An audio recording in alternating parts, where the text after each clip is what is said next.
Mesdames et messieurs, bonsoir et bienvenue dans Question d'actu. Le plan de paix proposé par Joe Biden dans le conflit israélo-palestinien, un cessez-le-feu temporaire qui devrait se transformer en paix durable. C'est la proposition faite par les États-Unis pour mettre fin à la guerre entre Israël et la Palestine. Un plan en 3 phases de 40 jours, plan qui prévoit un cessez-le-feu total et complet, le retrait des forces israéliennes de Gaza, la libération des otages en échange de libération de prisonniers palestiniens et une aide humanitaire plus importante. 600 camions seraient autorisés à entrer dans la bande de Gaza chaque jour. Enfin, la dernière phase prévoit le début d'une reconstruction majeure de Gaza.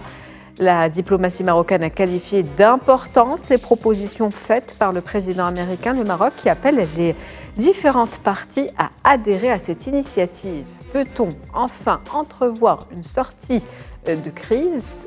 Nous tenterons d'en discuter en tout cas ce soir. Et avec moi pour en parler, M. Hassan Alaoui. Vous êtes directeur et cofondateur de Maroc Diplomatique. Bonsoir. Bonsoir madame. Merci d'avoir accepté notre invitation. Merci encore. Avec nous également depuis Casablanca, Monsieur Ali El-Hreichi. Vous êtes doyen de l'Institut de sciences politiques, juridiques et sociales de l'Université Mondiapolis. Bonsoir. Bonsoir. Merci d'être avec nous. Et puis également comme invité, nous avons Monsieur Yassine Yassioui depuis Lyon. Vous êtes secrétaire général et chercheur associé à Neige Maroc. Bonsoir. Bonsoir, merci en tout cas pour l'invitation. Merci de l'avoir accepté. Alors, que contient Monsieur Alaoui? Commençons par ce plan donc, proposé par les États-Unis. Que contient exactement ces propositions américaines? Écoutez, moi je préfère parler évidemment, comme vous dites, de propositions qui sont, à mon avis, très significatives parce qu'elles arrivent à un moment où, naturellement, la situation est devenue très critique, bien sûr, même exécrable, parce que les voix se sont élevées depuis des mois, depuis après le 7 octobre, si vous voulez, qui incarne, je le souligne tout de suite, une triste date, parce qu'on pourra évidemment éventuellement envisager comment les choses se sont arrivées, quel était le contexte régional de l'époque. Toujours est-il que ce qui a suivi est vraiment ce que j'appelle une abomination. En ce sens que quand même les morts, on ne les compte plus, je veux dire les morts justement dans le camp palestinien, des populations civiles, du peuple palestinien, n'est-ce pas? Et les horreurs qui font qu'aujourd'hui, les États-Unis, à mon avis, prennent leurs responsabilités, semblent prendre leurs responsabilités. On verra le contexte qui est un petit peu, qui préside, si vous voulez, à cette prise de conscience, j'appellerais brutale, mais importante en tout cas. Ce n'est pas, je veux dire, nouveau, bien sûr, parce que le désir des Américains, c'était toujours, bien sûr, de voir la région pacifiée, mais ils étaient pratiquement bloqués. Aujourd'hui, le contexte change, évolue, et je voudrais souligner une petite chose, je veux dire, très importante et significative, c'est un petit peu la concordance, si vous voulez, des événements, comme le fait qu'il y a quand même, bien sûr, une proposition américaine et une réaction marocaine. Justement, avant d'être une réaction internationale. Absolument. Ce qui fait pourquoi? Parce que tout simplement, les États-Unis ont fait aussi parallèlement une déclaration pour louer les efforts du Maroc et en particulier de Sa Majesté le roi Mohamed VI, n'est-ce pas, au niveau, si vous voulez, du soutien des populations civiles et au niveau du processus de règlement qui est relancé, si je puis dire, et on compte beaucoup sur le Maroc, et le Maroc aujourd'hui devient quasiment, si vous permettez l'expression, incontournable.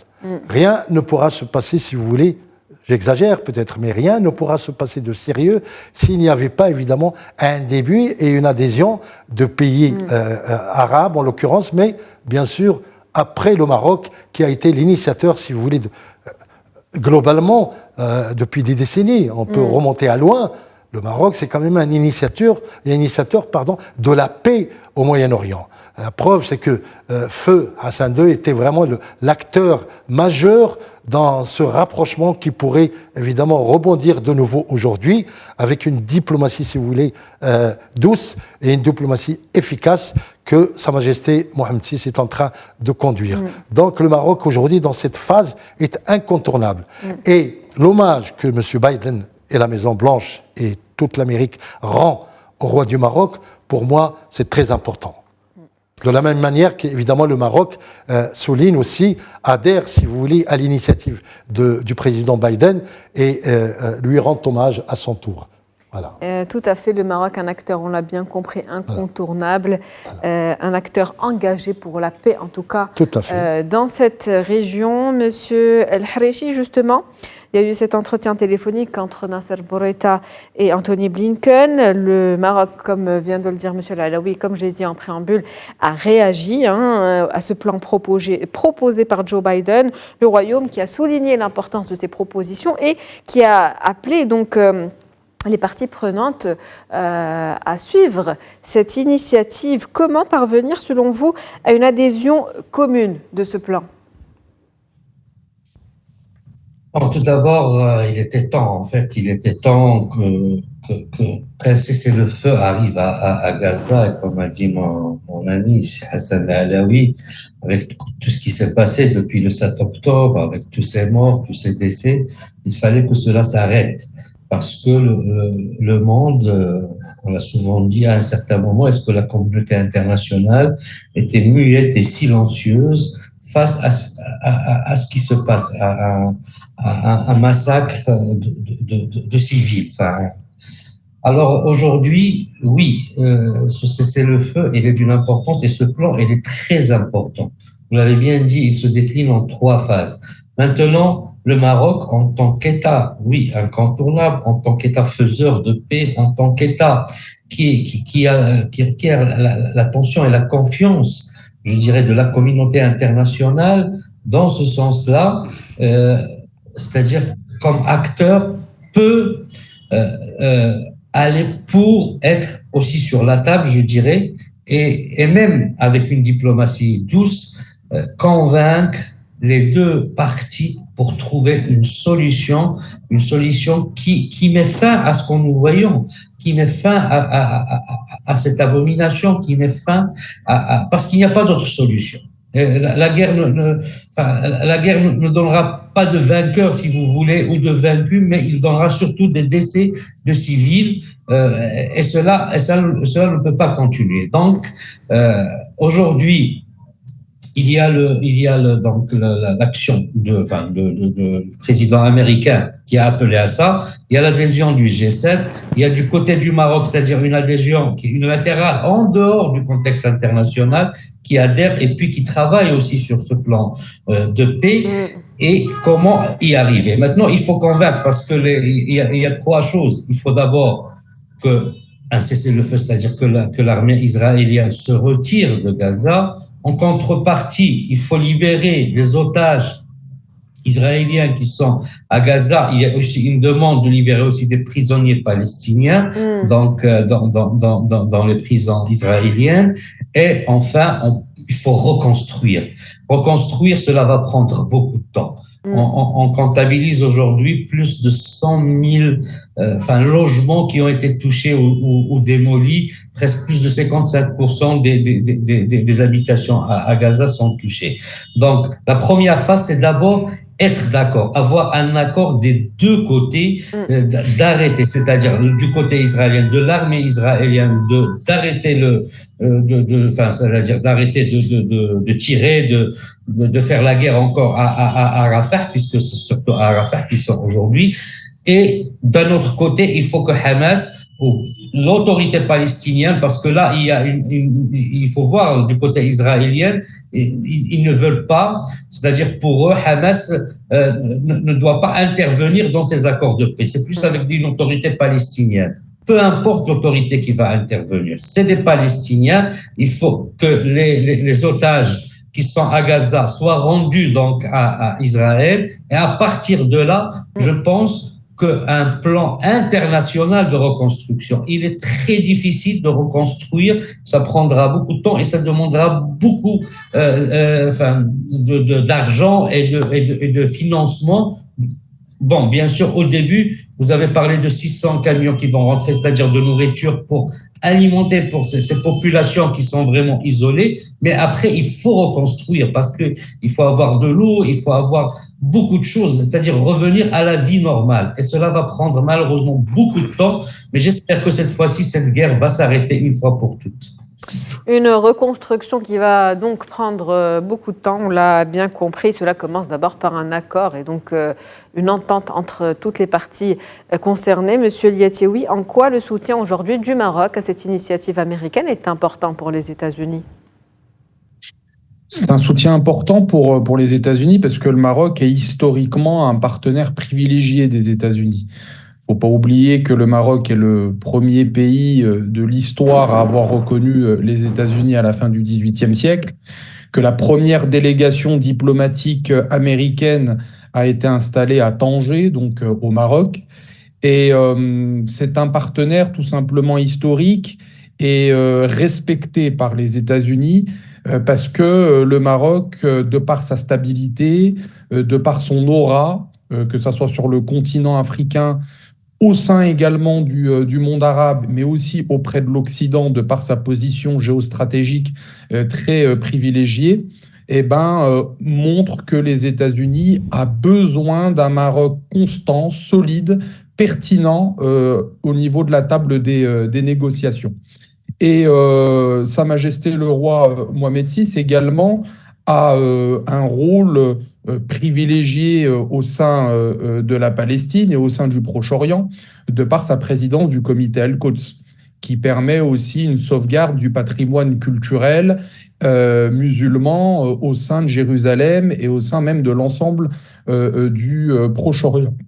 Donc cela montre vraiment que les États-Unis demandent à la délégation diplomatique américaine et aux souverains d'appuyer cette proposition donc de paix qui, bien évidemment, comme l'a très bien dit les confrères, une sortie en 3 étapes.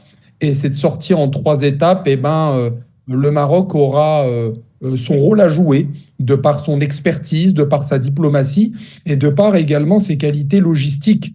Parce qu'on voit que le Maroc, depuis plusieurs mois, font énormément également sur le plan logistique afin d'aider les populations palestiniennes qui sont bien évidemment très meurtries de par les attaques.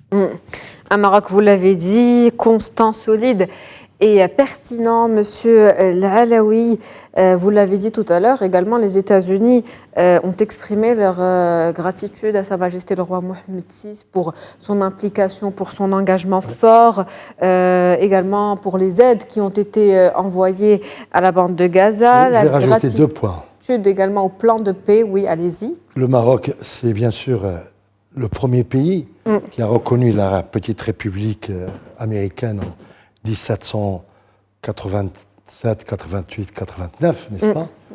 Et surtout, le Maroc est devenu l'allié, ce qu'on appelle l'allié des alliés. C'est-à-dire que pendant la Deuxième Guerre mondiale, le Maroc était l'allié des Américains. D'autant plus que même la petite conférence des alliés sur la paix pendant la Deuxième Guerre mondiale s'est déroulée à Casablanca, c'est-à-dire dans le quartier Anfa. Elle a réuni quand même les grands, elle a réuni Churchill, elle a réuni Roosevelt, je crois aussi le général de Gaulle, et tous ces alliés donc étaient réunis à Casablanca en 1943 pour décider un petit peu le sort de la guerre en Europe. Vous comprenez ? Le roi Hassan II était tout jeune, tout petit, n'est-ce pas ? Et donc, il prenait part à ces entretiens très stratégiques importants qui ont abouti aux accords, ce qu'on appelle les accords de Potsdam après la Deuxième Guerre mondiale et à la création de la Charte des Nations Unies en 1945 à San Francisco et tout. Et donc, le Maroc était ce qu'on a appelé l'allié des alliés. C'est-à-dire, en fait, il était présent. Et donc, après l'indépendance du Maroc en 1956, nous avons gardé, bien sûr, il y avait le fameux débat entre les deux blocs, c'est-à-dire les États-Unis d'un côté et l'Union soviétique de l'autre. Bien entendu, le Maroc, qui n'avait pas tranché, si vous voulez, entre les deux, avait quand même un certain privilège d'appartenir au camp, ce qu'on a appelé occidental, c'est-à-dire en fait américain. Et donc les relations sont restées telles que le résultat aujourd'hui, on le voit que les exercices militaires qui se passent aujourd'hui, dans le jour, dans ce qu'on a appelé le Lines, se passe dans le sud marocain, c'est au Maroc que ça se passe et non ailleurs, n'est-ce pas? Il y a une projection, si vous voulez, un désir des Américains exprimé toujours depuis longtemps, depuis Kennedy jusqu'à nos jours, pratiquement, par rapport au Maroc qui est un peu, si vous voulez, le phare stratégique des États-Unis par rapport à l'Afrique, voire le Moyen-Orient. Et je ne vais pas m'attarder là parce que ça va être long, mais le rôle que le roi Hassan II a joué pour le rapprochement israélo-arabe est considérable. Le roi Hassan II a reçu par 2 fois, si vous voulez, officiellement, le premier ministre de l'époque, qui s'appelle Shimon Peres, à Ifrane, n'est-ce pas? Le roi a été derrière, pardonnez-moi de le dire, de souligner les accords d'Oslo en 1994, n'est-ce pas? Qui ont été signés par Yitzhak Rabin et Yasser Arafat avec Clinton, président des États-Unis. Et tout ça, si vous voulez, ça met en évidence, dans une espèce de grosse lumière, le rôle du Maroc. C'est pour ça qu'aujourd'hui, la continuité pratiquement, je dirais, biologique est là, grâce à Sa Majesté Mohammed VI, qui se trace, qui va dans les pas de son auguste père. Et donc, c'est bien. Aujourd'hui, nous nous en réjouissons. Et maintenant, je voudrais revenir sur les points qui ont été contenus dans le plan de Biden. On va en parler, mais on reste sur l'engagement du Maroc avec M. El-Harichi, justement. Que peut-on dire de cet engagement du Maroc aujourd'hui fort et constant en faveur de la Palestine et de la paix en Palestine? Un Maroc qui a d'ailleurs toujours été présent, comme vient de le rappeler M. Alaoui. Oui, tout à fait. Le Maroc a toujours été présent pour la Palestine et depuis toujours. Il y a Bab el-Maghariba, donc la porte des Marocains à Quds depuis 10 siècles.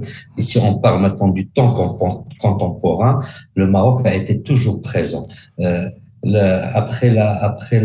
1969, lorsque la mosquée d'Al-Aqsa a été brûlée, c'est feu Sa Majesté Hassan II qui avait appelé donc à la création, si vous voulez, du comité Al-Quds et qui est arrivé avec l'organisation de la conférence islamique.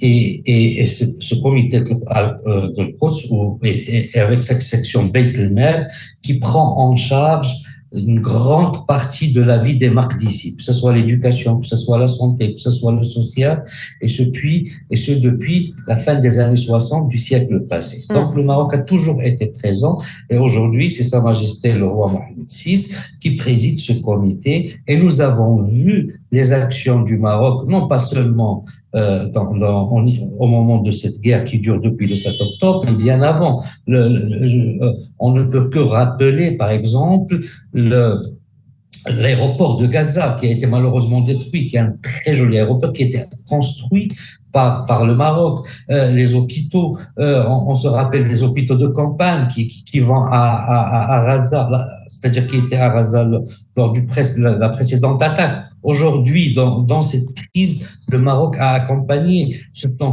seul, le Maroc et quelques États, c'est-à-dire il y avait les États-Unis, mais qui ont pu traverser lors de la trêve humanitaire, lors du mois de Ramadan, traverser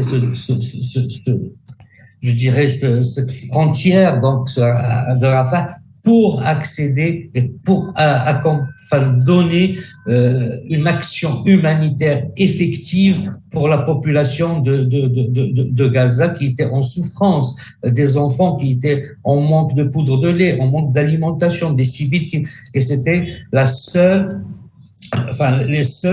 parmi les seuls pays, et le Maroc d'ailleurs, c'était une action très importante qui remonte au mois de Ramadan. Et là, on voit donc le rôle du Maroc, c'est-à-dire l'acceptation de l'autre côté aussi, donc d'Israël, de laisser le Maroc aider, parce qu'il sait que le Maroc est un acteur qui cherche la paix c'est-à-dire pour cette région-là. Le Maroc, un acteur donc engagé depuis bien longtemps, vous l'avez bien dit, monsieur Al-Harishi à travers ses actions qui durent depuis bien longtemps et d'un rôle que le Maroc joue aujourd'hui donc, pour la résolution de ce conflit qui est important. Monsieur Lietioui, justement, ce rôle que joue le Maroc, quel rôle va-t-il jouer exactement dans la mise en œuvre de ce plan, de la mise en œuvre de ces propositions américaines?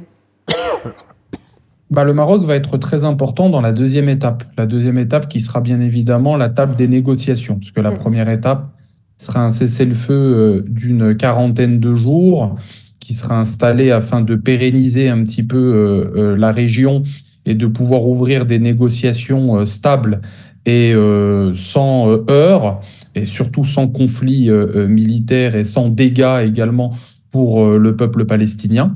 Et donc, la deuxième étape, le Maroc sera ouvert, bien évidemment, de manière constante et de manière présente autour de la table des négociations, que ça soit bien évidemment au sein des instances internationales, au sein donc de l'Organisation des Nations Unies, mais également directement au niveau des différents chefs d'État. Parce que le souverain, de par bien évidemment ses différents discours et ses interventions, montre clairement que le Maroc a son mot à dire, a sa légitimité et puis a sa force de proposition pour trouver bien évidemment une solution. Cette solution, bien évidemment, c'est d'installer une certaine pérennité au sein du territoire gazaoui qui est complètement en feu et en sang depuis maintenant plusieurs mois. Et puis, je pense et je l'espère que le Maroc et également d'autres pays arabes trouveront également une force de proposition, on va dire, importante. Et cette force de proposition importante, c'est par exemple la libération de Marwan Barghouti. Marwan Barghouti qui est emprisonné depuis maintenant plusieurs années dans les prisons israéliennes et pour moi et pour beaucoup également de chercheurs universitaires ou de politologues, la solution afin de pouvoir trouver une porte de sortie avec Israël. Pourquoi Marwan Barghouti ? Déjà, Marwan Barghouti est respecté de par l'ensemble du territoire palestinien. Parce qu'il ne faut pas oublier que le territoire palestinien est dissocié, on va dire, en deux parties très distinctes, le territoire gazaoui, mais également la Cisjordanie. Et cette Cisjordanie est pro-Fatah, tandis que Gaza est pro-Hamas.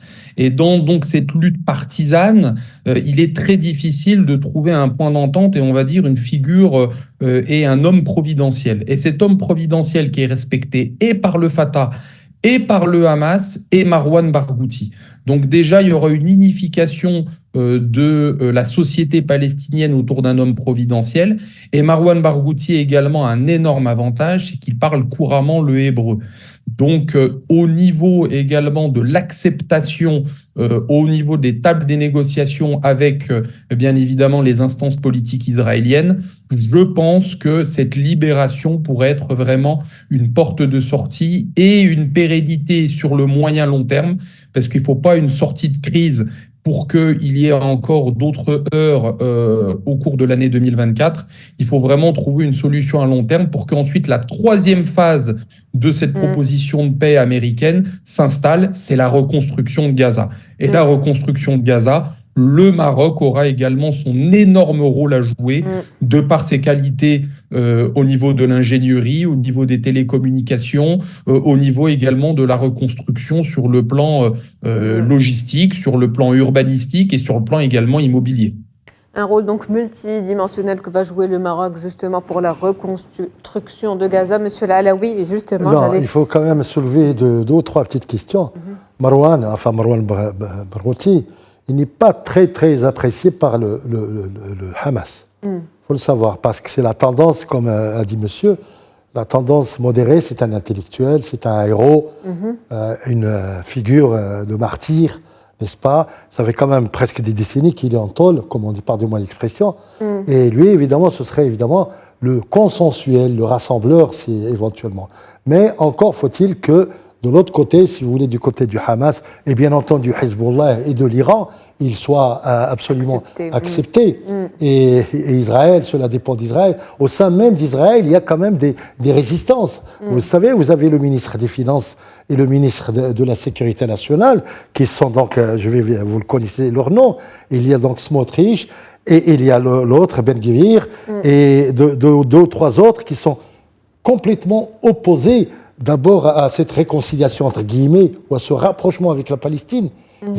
Mes amis vont certainement l'expliquer encore plus, mais il y a ces résistances au sein du gouvernement, du cabinet israélien, et peut-être même Netanyahou, il faudra quand même que la situation et les circonstances, en plus des pressions américaines, le ramènent à raison, comme on dit. C'est-à-dire qu'il accepte d'abord, comme on a dit, la première phase qui est le cessez-le-feu immédiat, urgente. C'est ce que le Maroc appelle tout de suite. Et ensuite, bien entendu, les conditions que le Maroc, dans le communiqué a publié, c'est-à-dire favoriser l'établissement d'un cessez-le-feu, bien sûr, durable. C'est important à Gaza. L'accès de l'aide humanitaire, dont le Maroc, bien sûr, est pratiquement le héros, puisqu'il a été le premier pays arabe à fournir pendant toute la crise, comme a dit mon ami Ali El-Harichi, le premier pays pendant toute cette tragédie à proposer son aide. Ensuite, la protection, bien sûr, des civils, le retour des déplacés. Ensuite, et vous savez qu'en dehors du mot déplacé, il y a un autre mot qu'Israël n'acceptera jamais, c'est celui des réfugiés à l'étranger. La communauté palestinienne à l'étranger, qui, si jamais elle rentrait, ça constituerait, si vous voulez, je dirais un danger pour Israël, c'est-à-dire parce qu'elle est tellement importante. Et ensuite, dernier point, la reconstruction, comme mes amis ont dit. Et ça, c'est le processus, bien entendu, sur lequel, évidemment, qui, normalement, sont contenus dans le plan, si vous voulez, de règlement. Je ne parle pas de paix, de règlement de Biden. Pardonnez-moi, voilà. Très bien, merci pour toutes ces précisions, Monsieur Alaoui. Justement, Monsieur Al-Harichi, comment ces propositions envisagent de garantir que le cessez-le-feu qui est temporaire pour le moment devienne durable? Il faut, ce qu'a dit Si Hassan Alaoui, il faut que le gouvernement de Netanyahou accepte ces propositions, parce que peut-être qu'il y a une partie du gouvernement qui sont une droite qui peut accepter, accepte cette proposition, mais il y a une partie qui dit carrément des ministres qui ont dit bon, ils sont prêts, c'est-à-dire à avoir des sanctions, mais pas de cessez-le-feu, c'est-à-dire que cette guerre doit continuer. Et là, on pense à deux ministres. Pour eux, ils veulent pas le cessez-le-feu. Et là, la position de Netanyahou au niveau de son gouvernement, au niveau de cette coalition gouvernementale, si vous voulez, est-ce qu'il peut céder à la pression internationale face à la pression de la coalition gouvernementale? C'est ça la question qui se pose en premier lieu. La deuxième chose, on espère qu'il va céder à cette pression de la communauté internationale. Même Biden le dit, il faut qu'il y ait une pression de la communauté internationale sur les deux, c'est-à-dire les deux parties, pour arriver à ce cessez-le-feu qui doit être immédiat. Netanyahou, de l'autre, qui est donc pris entre deux feux. Justement, pourquoi le Premier ministre israélien parle d'une proposition aujourd'hui incomplète? Qu'est-ce qui manque pour qu'il puisse y avoir adhésion? Pour lui, il ne veut pas négocier c'est-à-dire avec Hamas. Il ne veut pas avoir comme interlocuteur Hamas. Il veut, mais c'est Hamas qui détient les otages israéliens.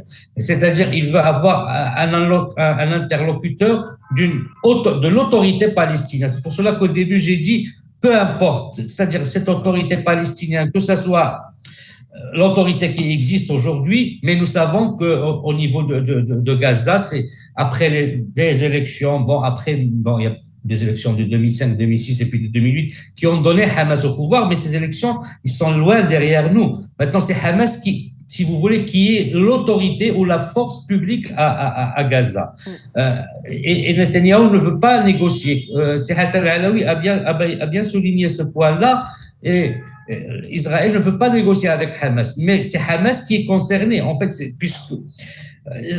un dilemme. Je ne sais pas, est-ce que c'est une problématique que pose Netanyahou pour rester, je dirais pas pour rester en guerre, pour épuiser carrément Hamas pour arriver à une solution, si vous voulez, beaucoup plus avantageuse, en dehors, bien sûr, de la reprise des otages, beaucoup plus avantageuse pour Israël. Est-ce qu'il veut que les chefs de Hamas disent, bon voilà, nous ne sommes pas concernés, nous allons laisser l'autorité palestinienne? Peut-être c'est à ça qu'il souhaite arriver, mais ce n'est pas possible. Au niveau de la région de la bande de Gaza, la force publique exécutoire, c'est-à-dire c'est Hamas ou ceux qui sont avec Hamas. L'autorité palestinienne, bien sûr, il revendique que cette guerre s'arrête aussi, parce qu'on n'a pas parlé de la Cisjordanie. Il y a aussi des problèmes aujourd'hui au niveau de la Cisjordanie. Il y a certainement, si on compte depuis le 7 octobre, il y a plus de, je pense, de cette année-là, on parle d'un nombre de 500 ou 400 décès au niveau de la Cisjordanie. Donc, en fait, c'est une problématique totale. Maintenant, pourquoi Netanyahou ne veut pas arrêter? Parce qu'il y a une pression nationale, une pression de la coalition, mais il y a aussi de l'autre côté la non-acceptation de la négociation directement avec Hamas, parce qu'il considère que, voilà. Si mes amis acceptent, n'est-ce pas, pardonnez-moi, moi je pense à Sidi Ali que ce qu'il faut, c'est que Hamas disparaisse et Netanyahou disparaisse. C'est tout. C'est la seule solution, mais c'est la vérité. C'est comme ça. La seule solution possible. La solution à 2 États, on en parlera tout à l'heure, c'est également une éventualité. Mais elle ne peut pas être... Netanyahou ne veut pas d'un État palestinien. Il l'a dit, ses ministres le disent, l'extrême droite ou l'ultra-droite le soutient, n'est-ce pas? Et puis en face, évidemment, il y a ce qu'on appelle Hamas aussi qui ne reconnaît pas Israël. Dans sa charte, il appelle à la destruction de l'État d'Israël. Et ça, aujourd'hui, il faut être réaliste, ce n'est pas possible. Ce n'est pas possible que cette littérature figure encore dans la charte du groupe Hamas. C'est tout. Moi, c'est mon avis personnel. Monsieur Liattioui, vous voulez rebondir par rapport à ces propos? Oui, par rapport au cas de Netanyahou, le conflit est un argument politique pour le Premier ministre israélien. Parce qu'il est très, très critiqué déjà dans sa gestion de conflit, dans sa communication politique. Vivant en France, sa dernière sortie médiatique la semaine dernière sur LCI a été vivement critiquée également par la communauté israélienne. Donc, en fait, la guerre, tant qu'elle continue, c'est un argument de poids pour Benjamin Netanyahou, pour son maintien au pouvoir. Il faut vraiment le considérer comme cela, parce que si la guerre s'arrête, eh ben, déjà l'ultra-droite qui est présente dans cette coalition gouvernementale eh ben, se dissociera donc de Netanyahou, il n'aura plus la majorité parlementaire, il sera donc destitué de son poste de Premier ministre, et ensuite, là, il y aura d'autres soucis pour lui, étant donné qu'il a énormément d'affaires judiciaires liées à la corruption et même d'autres aspects sur le plan politique. Et puis il y a les mandats d'arrêt, dernièrement les mandats d'arrêt de la Cour internationale qui l'attendent en tournant d'ailleurs, même s'il reste Premier ministre aujourd'hui. Et même s'il reste Premier ministre, et même si Israël, avec la Russie, ne reconnaissent pas la Cour pénale internationale, n'a pas ratifié la reconnaissance de cette institution judiciaire à l'échelle internationale. Mais en tout cas, vraiment, Benjamin Netanyahou va continuer à avoir un discours virulent et offensif pour les troupes militaires, parce que ces troupes militaires israéliennes, c'est le dernier rempart pour son maintien politique. Il faut le considérer de cette sorte. Le dernier rempart pour son maintien politique, on l'a bien compris, il y a une pression internationale qui est exercée aujourd'hui. Il y a également la pression au sein de sa coalition. Toujours avec vous, Monsieur Liattioui. Quel compromis pourrait faire Netanyahou pour la libération des otages? Est-ce qu'il y a encore des compromis qu'il peut faire au vu de sa situation, le fait qu'il soit entre deux feux comme ça, tiraillé un petit peu de tous les côtés? Les compromis sont très très limités, étant donné qu'il est vraiment dans une impasse politique profonde. L'extrême droite qui forme donc cette coalition gouvernementale très fragilisée, parce qu'elle dépend uniquement de 2 députés, donne un pouvoir très limité à Benjamin Netanyahou. Et au lieu d'avoir réalisé une coalition avec le centre droit, eh ben, il se trouve désormais dans une réelle impasse politique où la marge de manœuvre, où l'acceptation de réelles décisions allant à son encontre sont plus que limitées. Je pense que les jours qui vont arriver et également l'ensemble du mois de juin vont réellement on va dire, nous informer sur la suite politique de Benjamin Netanyahou. Soit il y a une acceptation de ce plan et donc Benjamin Netanyahou rentrera dans une crise politique majeure suite à des affaires judiciaires, soit il refuse ce plan, mais s'il refuse ce plan, eh ben, ça créera énormément de tensions avec son allié fidèle, qui est bien évidemment les États-Unis. Mais Joe Biden va faire pression sur Benjamin Netanyahou parce que n'oublions pas que nous sommes dans une année présidentielle aux États-Unis et que Joe Biden a réalisé également ce plan pour récupérer un certain électorat jeune au sein de la société américaine, cet électorat jeune qui a énormément bougé ces dernières semaines et ces derniers mois pour manifester et pour contrecarrer le soutien, on va dire, catégorique de Washington envers la politique israélienne. Et étant donné que Joe Biden est en réelle difficulté au niveau des intentions de vote pour le mois de novembre prochain, eh ben, ce plan de sortie est un argument politique très, très, très influent et très important pour, bien évidemment, sa réélection. Des enjeux importants, notamment pour la réélection américaine de Joe Biden. Justement, Joe Biden, comme vient de le dire M. Yatiwi, qui continue à faire pression, qui continuera à faire pression sur Netanyahou. M. Alaoui, Joe Biden qui appelle également l'ONU à soutenir ce plan de cessez-le-feu. Cela va de soi, l'ONU soutient, n'est-ce pas? C'est son rôle. Elle est placée pour ça. Est-ce que ce soutien peut devenir décisif? Absolument pas, dans le cadre actuel. Il ne l'a jamais été. Vous savez, je vais quand même à la décharge des États-Unis. Les Américains ont abandonné l'Afghanistan comme ça, un beau matin, n'est-ce pas? Ils ne vont pas abandonner Israël, bien sûr, mais pour l'instant, il a fallu arriver à 50 000 morts palestiniens, c'est ça, pour enfin on commence à remuer les trucs, le petit doigt, à imaginer, bien sûr, comme a dit notre ami Yassine, les élections, c'est l'horizon très, très immédiat en novembre, avec l'arrivée peut-être, et plus que peut-être, de notre ami Trump. Et donc, ça change la donne. Il y a une course contre la montre aujourd'hui.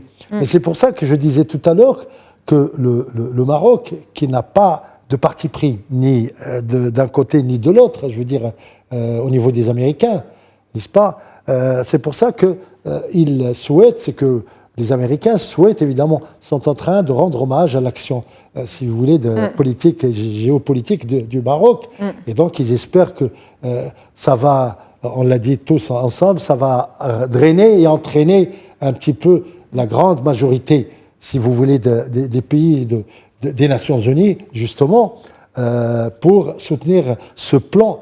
C'est ça l'enjeu aujourd'hui. L'enjeu. Mais n'oubliez pas que l'ONU aujourd'hui est divisée. 143 États ont voté pour la création, je veux dire pour l'arrivée de la Palestine au sein des Nations Unies. Mais parmi tous ces pays, c'est comme en Ukraine, vous avez une majorité qui est ce qu'on a appelé le Sud global, en fait. Il ne faut plus parler de Sud global, il faut dire aujourd'hui la majorité. La majorité silencieuse, pas silencieuse, la majorité fédérée des pays. Et la majorité qui, effectivement, représente 80% des États aujourd'hui, n'est-ce pas, ce Sud global. Alors, aujourd'hui, qu'est-ce qu'il en est?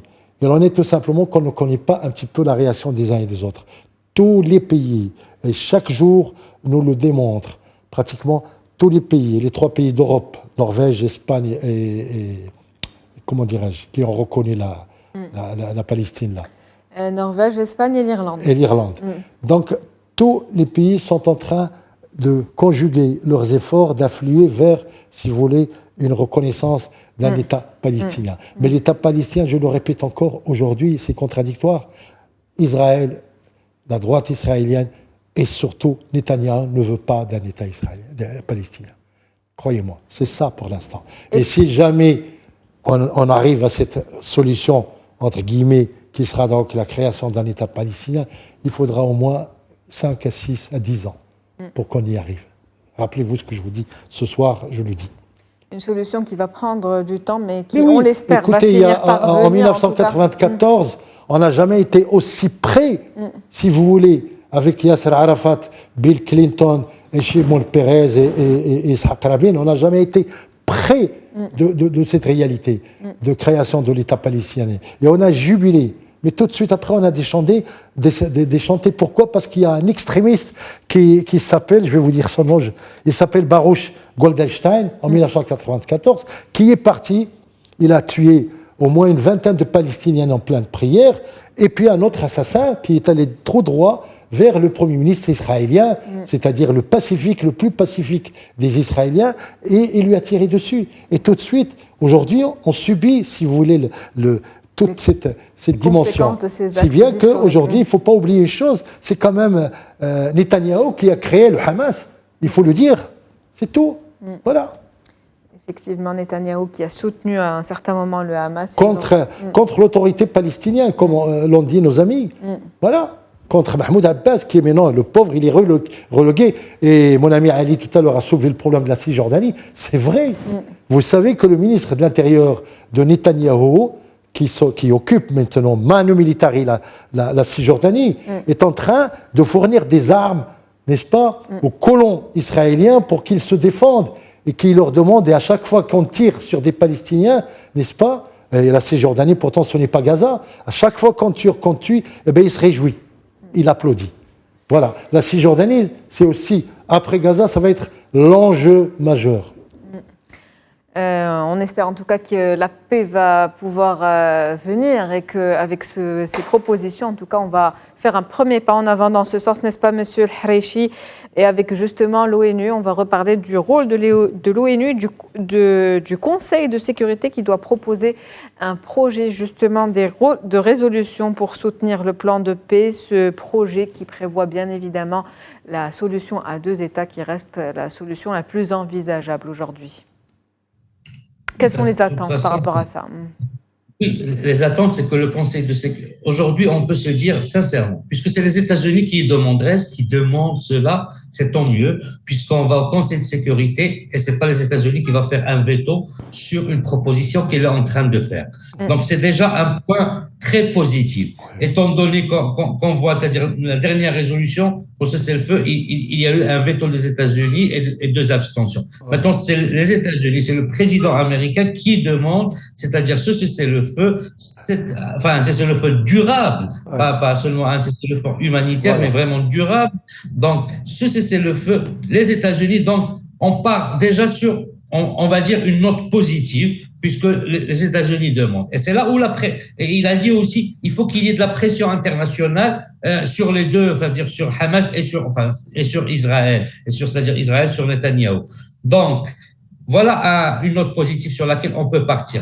La deuxième chose, c'est la solution des 2 États. Je suis tout à fait d'accord avec Hassan, la solution, avec vous, avec tout le monde, la solution des 2 États est la seule solution envisageable et possible. Maintenant, il y a une difficulté. La Cisjordanie, on vient d'en parler, il y a 350 000 colons qui ont occupé. Normalement, les 2 États, c'est-à-dire avec des frontières, avec une autorité palestinienne autonome sur son territoire. Et quand il y a ces colonies qui ont poussé, après l'accord de paix, en fait, il y a une vingtaine d'années, il y avait, je ne sais pas, 10 000 personnes, colons. Aujourd'hui, on est à plus de 300 000. Et c'est ça la difficulté parfois de la solution de paix à 2 États. Mais si la communauté internationale veut arriver à une solution de paix, il y a eu toujours des colonisations de peuplement dans certains pays, et puis qui sont sortis, c'est-à-dire graduellement, où il y a eu des solutions pour arriver à cette solution de 2 États. Maintenant, le rôle du Conseil de sécurité, effectivement, est d'appuyer cette proposition. Comme j'ai dit, les États-Unis, elles les demandent, elles demandent, donc il n'y aura pas de veto. Je ne pense pas qu'un pays du Conseil de sécurité ou des Nations Unies qui va aller à l'encontre de cette proposition, parce que tout le monde cherche la paix aujourd'hui, que ce soit le Sud global, que ce soit même, on a parlé du G7, c'est-à-dire les pays du G7 auxquels M. Biden a fait aussi cette proposition. Donc, on est dans le chemin d'une solution, et certainement la solution de 2 États, mais ça prendra effectivement, comme a dit Hassan, beaucoup d'années mais au moins le cessez-le-feu, c'est-à-dire pour arriver à la finalité de ces 2 États. Monsieur El-Harichi, vous venez de le dire, nous commençons avec une note, en tout cas aujourd'hui, positive. Monsieur Yetioui, est-ce que, avec justement cette résolution du Conseil de sécurité, on peut arriver à une solution qui soit décisive? Plus que décisive, déjà sur le plan humanitaire, il y a une réelle prise de conscience du Conseil de sécurité, qui est vraiment l'appareil politique d'influence majeure au sein de cette organisation internationale, parce que bien évidemment, ils ont cet outil du droit de veto, et donc d'avoir, on va dire, une influence plus sur les autres pays et sur également la prise de décision. Et la décision donc de cette prise de conscience des forces occidentales est vraiment un pas en avant. Parce qu'il y avait un rejet ou une non-conscience de la réalité, de la gravité de ce qu'il se passait sur les territoires palestiniens ces derniers mois. Et désormais, on voit qu'il y a un inversement du discours politique au sein de ces pays-là. Par exemple, en France, Emmanuel Macron, au début, ne soutenait absolument pas ce cessez-le-feu et cette prise de conscience également des dégâts militaires profonds que Israël réalise sur les territoires palestiniens. Désormais, ce n'est plus le cas. Il a même encore fait une déclaration officielle aujourd'hui en demandant donc ce cessez-le-feu. On peut également voir le Royaume-Uni qui est, on va dire, un petit peu en retrait dans cette gestion de conflit israélo-palestinienne, parce que le Royaume-Uni traverse une crise économique sans précédent depuis maintenant plusieurs mois, avec le Brexit, avec également une inflation totale et un taux de chômage de plus en plus croissant au niveau de la jeunesse britannique. Donc, étant donné que cette crise sociétale profonde au sein du Royaume-Uni est ancrée, l'appareil diplomatique est vraiment pas influent comme ces dernières années. Donc, désormais, il y a vraiment ce discours commun du Conseil de sécurité afin de réagir au mieux et de trouver une solution urgente, mais une solution surtout bénéfique pour la population palestinienne qui est complètement meurtrie depuis plusieurs mois. Un discours commun pour trouver une solution. On arrive déjà au terme de cet entretien. Merci de cette émission, pardon. Merci à vous, Monsieur Yetioui. Avant de finir, un dernier mot, Monsieur Alaoui, sur justement cet inversement du discours politique et le fait qu'on est en train peut-être d'entrevoir une sortie de crise. Alors, moi, je vais vous dire un petit oui-dire. Il paraît que ce plan ou ces propositions, elles proviennent d'Israël lui-même. C'est ce que j'ai appris plus ou moins tout à l'heure. Et que l'intermédiaire, c'est évidemment le président américain. Bien évidemment, ce ne sont pas des informations officielles. Non, bien sûr que non. Et donc, c'est Biden qui les défend. Mais toujours est-il, comme mes amis l'ont dit, puisqu'il y a un peu de raison, si vous voulez, dans ce drame, de raison qui revient, eh ben, pourquoi pas ne pas y adhérer?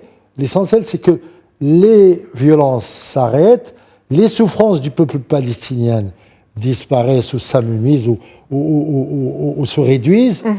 Et puis, je reviens toujours à mon pays, et que le Maroc, évidemment, qui est quand même, je veux dire Sa Majesté le roi Mohammed VI, qui est le président du comité Al-Quds, soit, j'allais dire, situé, considéré à leur juste place, qui est, si vous voulez, une force de proposition. Le Maroc est une force de proposition et c'est une chance pour les États-Unis aujourd'hui, eux-mêmes le reconnaissent, n'est-ce pas, pour notre pays qui devient incontournable dans cette issue, entre guillemets, que nous espérons durer, avec tout de suite d'abord un cessez-le-feu, parce que c'est le cessez-le-feu qui compte de nos jours.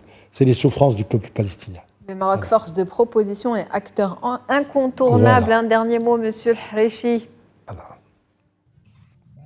Que la paix soit, on espère que ce cessez-le-feu arrive incessamment et que la paix soit sur ce peuple qui souffre depuis très très longtemps. On termine donc cette émission avec cet appel à la paix. Merci à vous, Monsieur Ali El-Hreichi. Vous êtes doyen de l'Institut de sciences politiques, juridiques et sociales d'Université Mondiapolis. Merci à vous également, Monsieur Yassine Yatioui. Vous êtes secrétaire général et chercheur associé à Neige Maroc. Et merci à vous, Monsieur Hassan Alaoui, qui est directeur et cofondateur de Maroc Diplomatique. C'était un plaisir de vous avoir avec nous, messieurs, ce soir. Merci à vous, chers téléspectateurs, pour votre fidélité. Très bonne soirée.